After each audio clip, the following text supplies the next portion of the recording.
Gimana kabar kalian? Kami harap kalian baik-baik di rumah. Tapi kira-kira kalian tahu nggak sih kenapa kita rame-rame di sini? Ngapain kali ya? Kita mendampingi Lase Alex sebagai guardian angelnya. Wah. Ya Dek, hari ini kita mau merayakan hari Paskah. Coba Kak Alex sama Kak Bebe pasti tahu nih. Temanya apa nih hari ini? N. Ada Oke. tanda tanya. Tanda tanya. The end. Oke, let's go home. Bye. Enggak, sorry. Belum. Barusan mulai nih Kak. Iya, judulnya adalah The The- End. Ada question marknya di belakang. Iya. Apa maksudnya? Kita cek tahu hari ini. Kita mau pujikan He is God.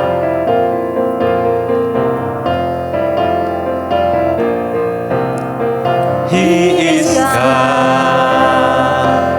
the one true God.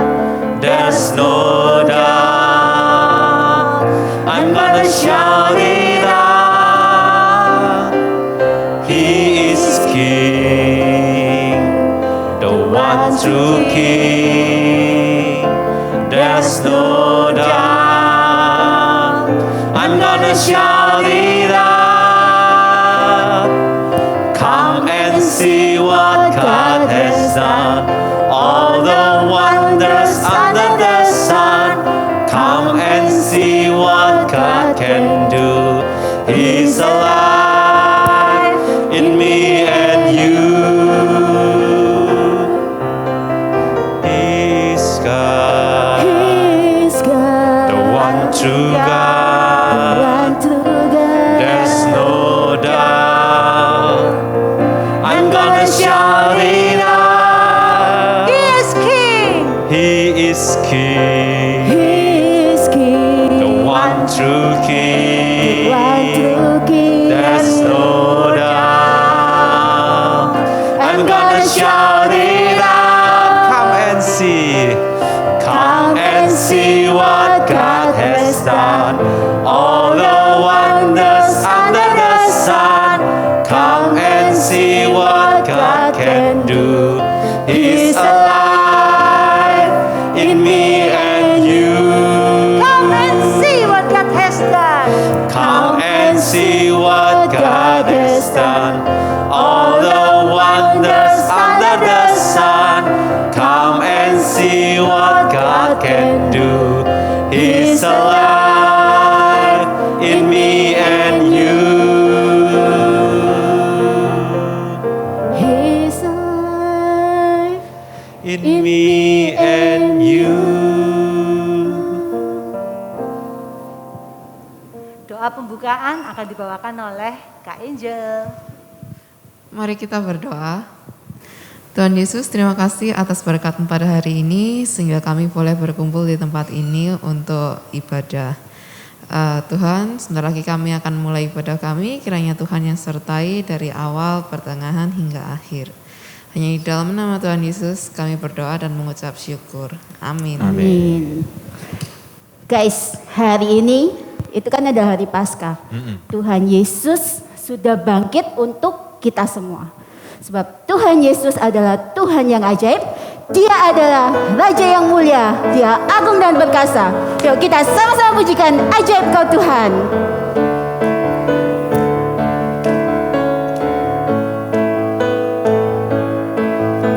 Tak terbayang kebesaran-Mu dan tak terbanding kekuatan-Mu Tuhan. Kau megah bagiku, Segenap jiwa dan pengharapan. segenap jiwa dan pengharapan telah ku serahkan untuk rencana-Mu Tuhan.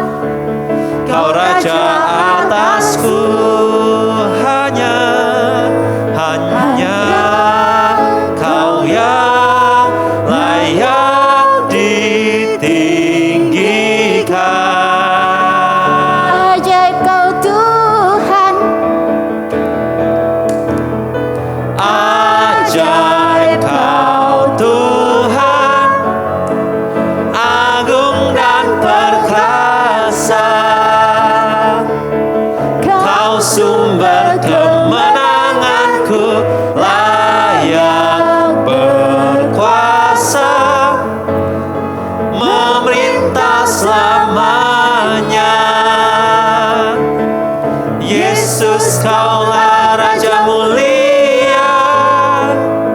Ucikan satu kali lagi.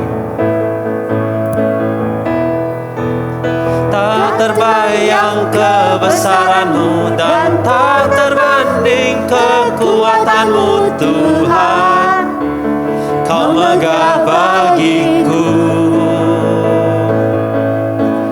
Segenap jiwa dan pengharapan telah ku serahkan untuk rencana-Mu Tuhan. Kau Raja atasku, hanya Kau yang layak ditinggikan.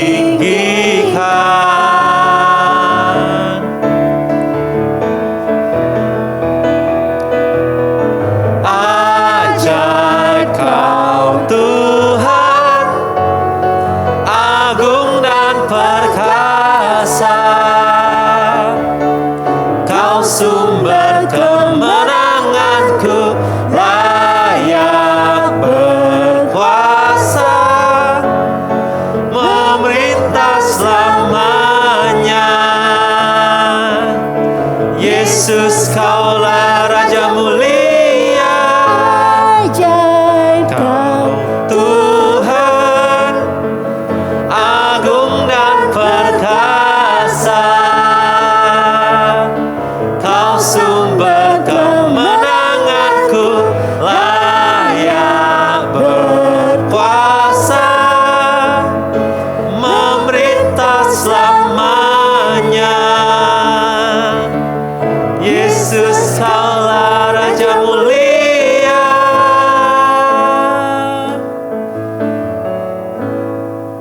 Oke, sebentar kita mau mendengarkan firman Tuhan yang akan disampaikan oleh Evangelis Widyaningsih. Oke, hari ini kita sampai pada puncak dari perayaan di dalam hari-hari raya kekristenan. Dan hari ini kita akan bersama-sama merayakan Paskah. Sesuatu yang mungkin dari kecil kamu itu sudah rayakan ya. Entahkah itu dengan acara-acara di sekolah atau acara-acara di gereja. Kalau sebelum pandemi kayaknya kita masih bisa ya. Ada acara cari telur gitu ya. Ada acara untuk kebaktian Padang. Tapi sekarang dengan masa pandemi, mau tidak mau kita harus mengkondisikan semuanya kembali. Tapi yang luar biasa, bahwa firman Tuhan itu sangat baik untuk segala kondisi dan tetap membawa berkat buat kamu dan saya. Ya. Oke, Ibu hari ini mengajak kita bersama membaca dari Yohanes pasal yang ke-20, ayatnya yang ke-11 sampai ayat yang ke-18. Ya, demikian firman Tuhan, Yohanes pasal 20 ayat 11 sampai 18. Tetapi Maria berdiri dekat kubur itu dan menangis. Sambil menangis, ia menjenguk ke dalam kubur itu. Dan tampaklah olehnya dua orang malaikat berpakaian putih, yang seorang duduk di sebelah kepala dan yang lain di sebelah kaki di tempat mayat Yesus terbaring. Kata malaikat-malaikat itu kepadanya, "Ibu, mengapa engkau menangis?" Jawab Maria kepada mereka, "Tuhanku telah diambil orang dan aku tidak tahu di mana ia diletakkan." Sesudah berkata demikian, ia menoleh ke belakang dan melihat Yesus berdiri di situ. Tetapi ia tidak tahu bahwa itu adalah Yesus. Kata Yesus kepadanya, "Ibu, mengapa engkau menangis? Siapakah yang kau cari?" Maria menyangka orang itu adalah penunggu taman, lalu berkata kepadanya, "Tuan, jikalau Tuan yang mengambil dia, katakanlah kepadaku di mana Tuan meletakkan dia, supaya aku dapat mengambilnya." Kata Yesus kepadanya, "Maria." Maria berpaling dan berkata kepadanya dalam bahasa Ibrani, "Rabuni," artinya guru. Kata Yesus kepadanya, "Janganlah engkau memegang aku, sebab aku belum pergi kepada Bapa. Tetapi pergilah kepada saudara-saudaraku dan katakanlah kepada mereka bahwa sekarang aku akan pergi kepada Bapakku dan Bapamu, kepada Allahku dan Allahmu." Maria Magdalena pergi dan berkata kepada murid-murid, "Aku telah melihat Tuhan." Dan juga bahwa Dia yang mengatakan hal-hal itu kepadanya. Demikianlah firman Tuhan, berbahagialah kita yang mendengar, melaksanakan dalam kehidupan sehari-hari. Mari kita masuk dalam doa. Sekali lagi Tuhan, kami bertelut di hadapan-Mu dan kami mohon Engkau yang akan memberikan Roh Kudus-Mu menerangi hati dan pikiran kami. Terima kasih ya Bapa. Di dalam nama-Mu kami berdoa dan mengucap syukur. Amin. Berpuluh tahun yang lalu, ibu punya ketakutan terhadap ketinggian, ya. Sehingga kadang kalau ibu pergi dengan teman-teman ke tempat main atau jalan-jalan, ibu berusaha untuk menghindari ketinggian. Sampai sekarang juga masih sih, ya. Nah, salah satu yang ibu paling takut adalah kalau diajak perginya itu ke Dufan. Karena ada satu yang sangat pengen ibu naik tapi nggak berani sampai sekarang. Yaitu naik jet coaster. Nah, ibu masih ingat belasan tahun yang lalu gitu ya. Ibu tuh sempat gitu loh bercerita kepada sahabat ibu bahwa ibu tuh takut banget tapi pengen naik jet coaster. Karena kan kalau jet coaster tuh kelihatannya seru gitu ya. Udah dari lambat, cepet, terus toto nanti berbalik gitu ya. Posisinya dibalikin gitu, kayaknya seru gitu ya. Dan ibu pengen untuk mengalahkan ketakutan itu. Tapi nggak pernah berhasil. Jadi sahabat ibu tuh akhirnya bilang gini, "Yuk, kapan-kapan kalau kita pergi ke Dufan, aku temenin." Wah, ibu seneng. Ya, ternyata kami jarang untuk bisa pergi ke Jakarta, apalagi ke Dufan. Lewat bertahun-tahun kemudian, ibu ke Dufan lagi. Sayangnya kali ini perginya sendiri. Dan di hadapan jet coaster itu ibu diem. Dalam hati ibu bilang, "Aku pengen naik. Tapi kamu gak ada." Kalaupun ibu bel, sahabat ibu gak akan datang. Karena dia sudah di luar negeri. Pada waktu ibu bercerita, ibu telepon dan ibu cerita pada dia. Bahwa ibu termenung di depan jet coaster. Dan ibu pengen lagi janji dia untuk nemani ibu naik jet coaster. Jawaban dia adalah, "Ini waktunya kamu mencoba sendiri. Sudah tahunan lewat loh. Masa perasaan takut mau dipelihara? Titik, dah." Perkataan itu sampai sekarang ngena. Tapi jujur sampai sekarang ibu belum naik jet coaster.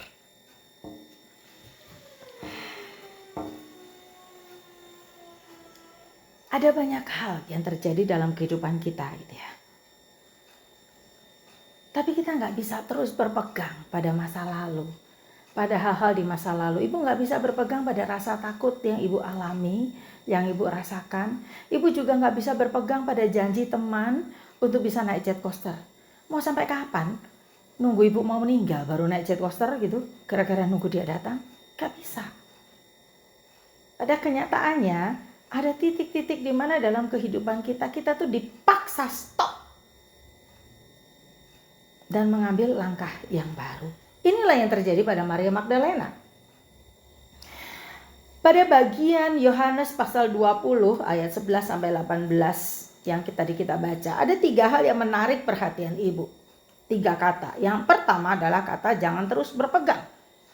Yang kedua adalah bahwa Yesus, aku di sini ya, aku belum pergi kepada Bapa. Sekarang aku akan pergi kepada Bapakku dan Bapamu. Jadi Yesus pergi kepada Bapa, itu yang kedua. Kalimat yang ketiga adalah Bapakku dan Bapamu kepada Allahku dan Allahmu. Mari kita lihat sama-sama satu persatu. Siapa Maria Magdalena? Ya, waktu disebutkan Maria kita sama-sama tahu. Dalam kerumunan orang-orang yang ada di sekitar Yesus, lingkaran dalam Yesus itu banyak Maria. Ada Maria ibu Yesus, ada Maria ibunya anak-anak Guntur ya. Terus kemudian juga ada Maria Yohana, dan yang terakhir ada Maria Magdalena. Sebenarnya adalah Maria dari Magdala, sebuah nama kota ya. Jadi disebut Maria Magdalena itu artinya Maria dari Magdala. Nah, kenapa dia begitu spesial sampai kisah Paskah ini sering ditutup dengan kisah yang dialami oleh Maria?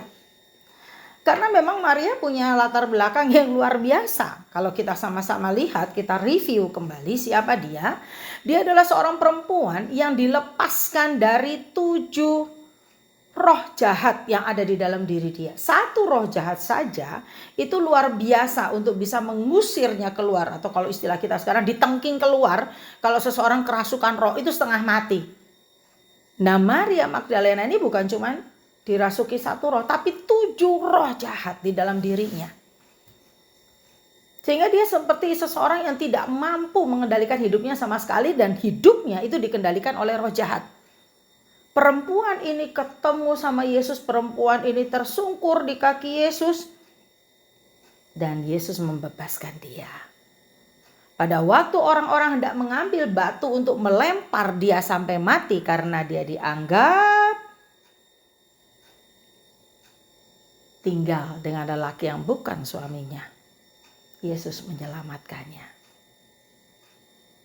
Secara manusia, Maria punya kenangan-kenangan luar biasa tentang Yesus. Hidupnya ditolong dari kuasa roh. Kematiannya dilepaskan oleh Yesus. Dan kisah yang luar biasa di dalam Alkitab adalah ketika kemudian dia datang dan memakai rambutnya untuk membasuh kaki Yesus. Menuangkan ke kaki Yesus minyak wangi yang begitu mahal, hasil kerja setahun. Dan mengusapnya dengan mahkota kepalanya. Satu pernyataan dari Maria Magdalena, syukur yang luar biasa untuk perbuatan Tuhan yang luar biasa dalam hidupnya. Inilah Maria Magdalena, perempuan yang mengalami perjumpaan secara intens dengan Tuhan. Nah sekarang, pada saat terjadi kisah penyaliban, kita tahu, walaupun tidak diceritakan, kita bisa bayangin, kalau kita begitu mengagumi seseorang, kalau kita begitu bersyukur untuk seseorang yang udah melakukan kebaikan luar biasa di hidup kita, dan kemudian kita lihat orang itu disalib, kita bisa bayangin, hancurnya hati Maria. Kalau ada orang bilang, ini yang paling menderita ibunya Yesus, oh bukan hanya ibunya Yesus. Orang-orang di sekitarnya, khususnya mereka yang menerima kebaikan Yesus, itu akan kesiksa luar biasa. Bayangin aja. Bukan hanya sekedar dikejar-kejar sampai mereka harus sembunyi-sembunyi dari tentara Roma. Tetapi pada waktu dia melihat Yesus dihajar segitunya, dipermalukan segitunya, ditelanjangi, dikasih mahkota duri, ditolak, aku gak bisa bayangin. Hancurnya Maria. Apakah dia ikut? Alkitab gak catat loh. Apakah dia ikut seperti Markus? Kalau Markus mengikuti kan. Sampai kemudian Alkitab menceritakan Markus tuh lari telanjang waktu Yesus ditangkap di Taman Getsemani. Kita gak tahu Maria di mana pada waktu itu. Tapi kalau dia adalah sungguh perempuan yang bersyukur untuk apa Yesus lakukan. Telinga, pikiran dia akan terus cari Yesus lagi apa. Yesus sedang diapakan. Dia akan terus cari. Dan dia akan terus berusaha untuk ada dekat. Nggak tahu sih betul dekat atau enggak. Tapi yang pasti hatinya hancur. Dan pada waktu Yesus disalibkan, Yesus ditaruh di tengah. Kamu tahu? Pada masa itu kalau orang dihukum, silahkan dihukum apapun kecuali disalib. Karena itu penghinaan luar biasa. Bukan hanya penghinaan buat yang disalib, tapi penghinaan buat keluarga yang disalib. Yang lebih celaka lagi, orang yang ditaruh di tengah itu adalah yang paling hina. Kamu bisa bayangin hatinya Maria kayak apa? Karena itu Alkitab menceritakan 3 hari setelah Yesus disalib dan diturunkan itu, pagi-pagi dia lari ke taman untuk mencari Yesus. Dia ingin memberikan minyak dan wangi-wangian. Hati seorang perempuan yang hancur, hati seorang perempuan yang berduka sekali. Tapi pada waktu dia ke sana, dia tidak menemukan yang dia cari. Kalau ibu jadi Maria ya, belum apa-apa udah nangis. 3 hari itu mungkin adalah tangisan terpanjang sepanjang hidup Maria. Karena gak heran kalau ketika dia disapa oleh malaikat, bahkan disapa oleh Yesus sendiri, matanya tidak mampu untuk melihat. Terlalu sedih sampai gak bisa mengenali. Terlalu berduka sampai gak mampu melihat wajah yang mulia.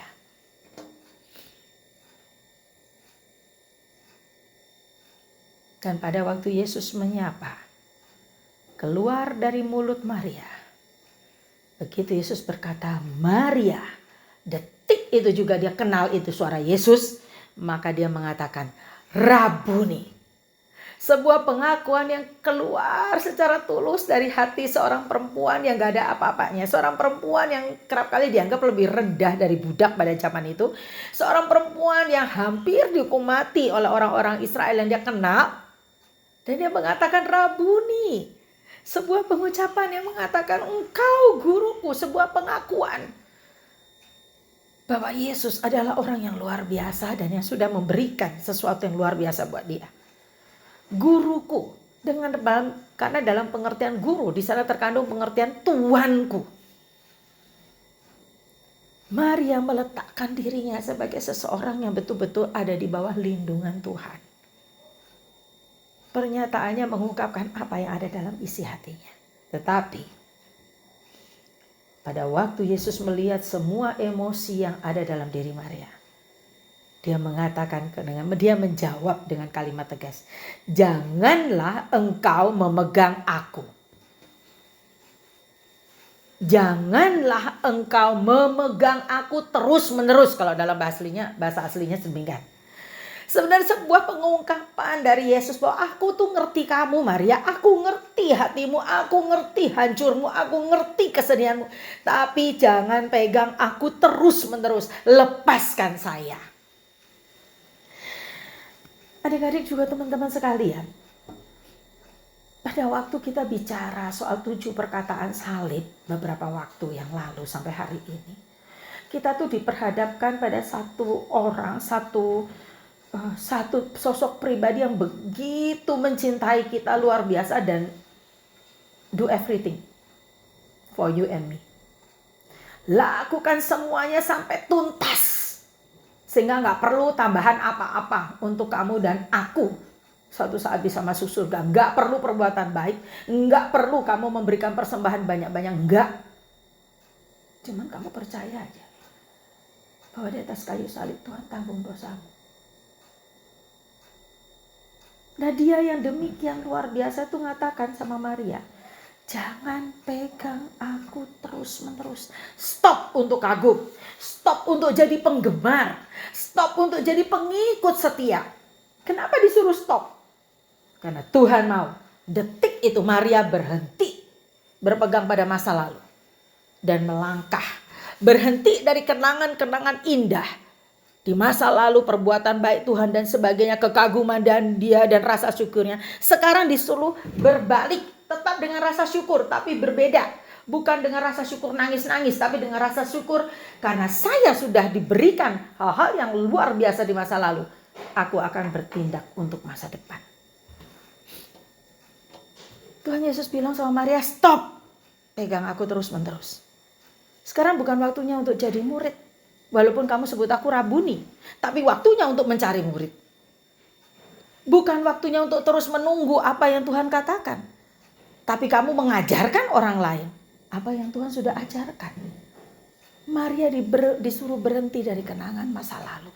Seindah apapun itu, seluar apapun itu, seluar biasa apapun itu. Melangkah keluar dari zona nyamannya. Do something.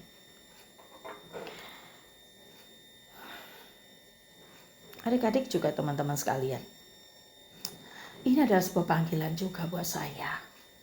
Kita tuh belajar 7 perkataan salib terus menerus. Dan kita berusaha membuktikan apakah menanyakan gitu ya.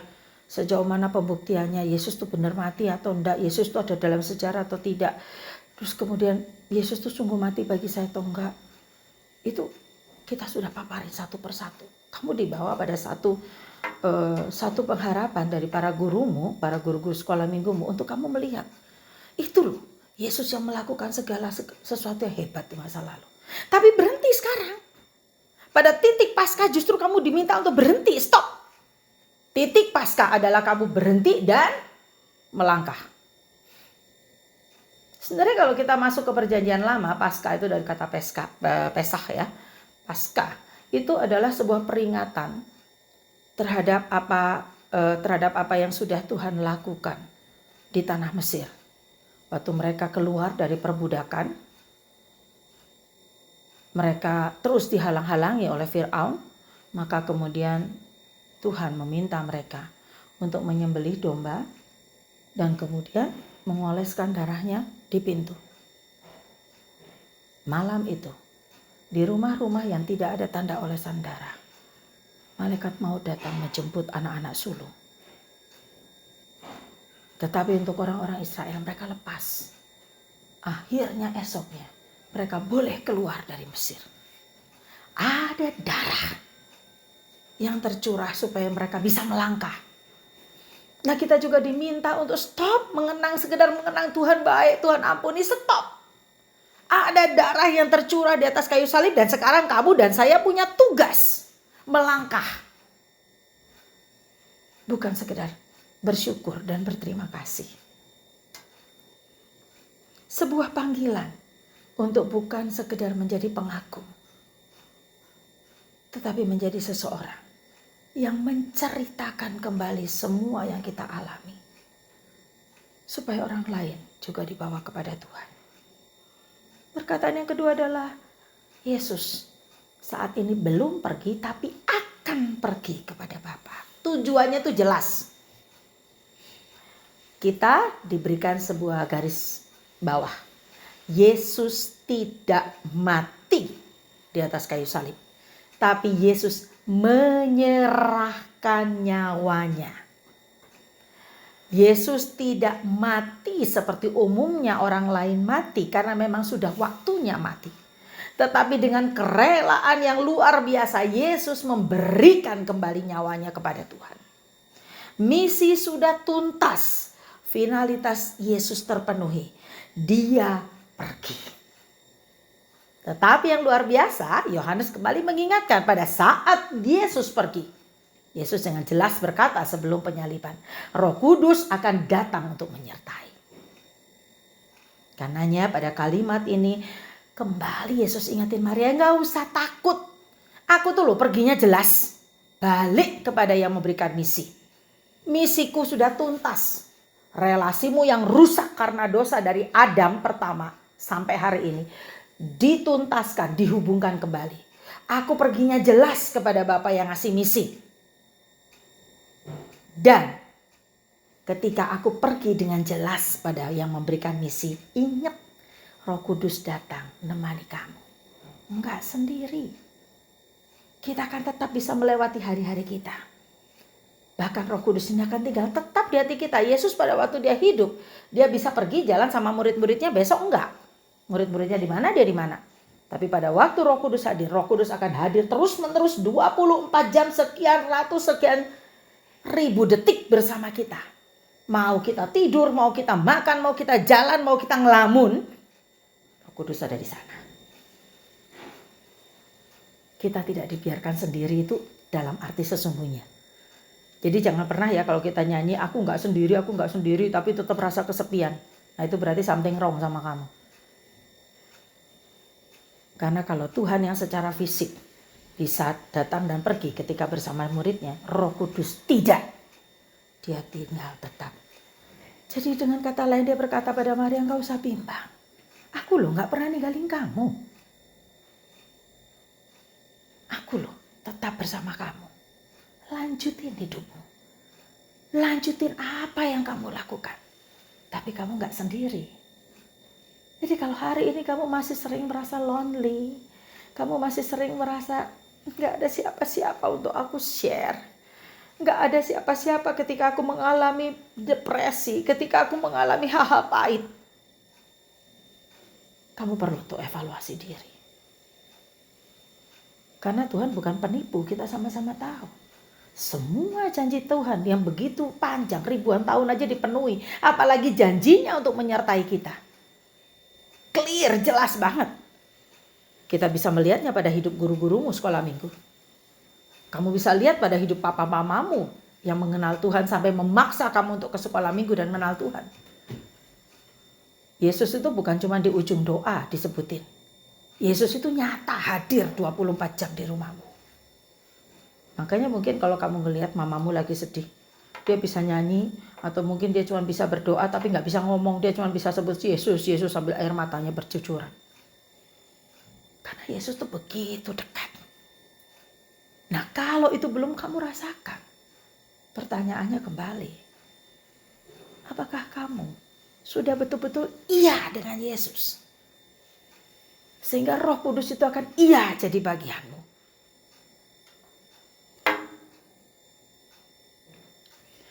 Yang ketiga,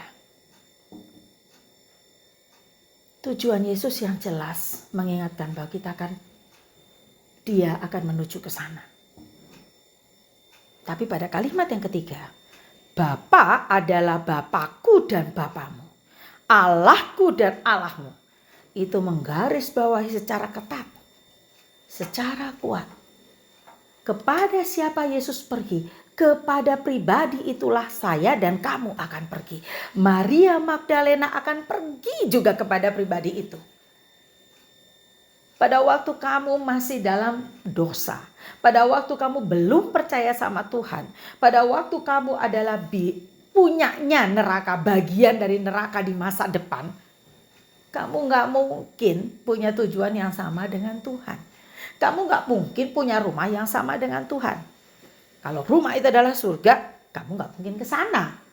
Tapi pada waktu dia mengatakan Bapamu adalah Bapakku, Allahku adalah Allahmu, saya dan kamu akan menuju tempat yang sama.